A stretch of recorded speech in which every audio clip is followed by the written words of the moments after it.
In this tutorial, I'll show you how to send photos on TikTok direct messages. Let's get started. First, open your TikTok app. Once you're on the homepage, tap on the inbox icon at the bottom of your screen. This will take you to your TikTok messages.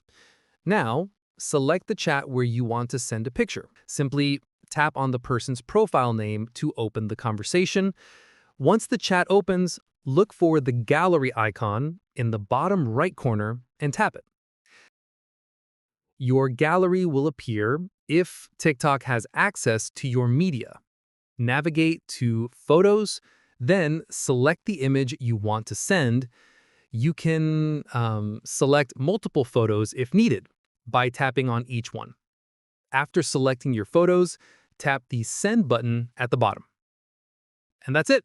Your picture is now sent through TikTok messaging. That's how you share images on TikTok DMs. Thanks for watching Null Tech.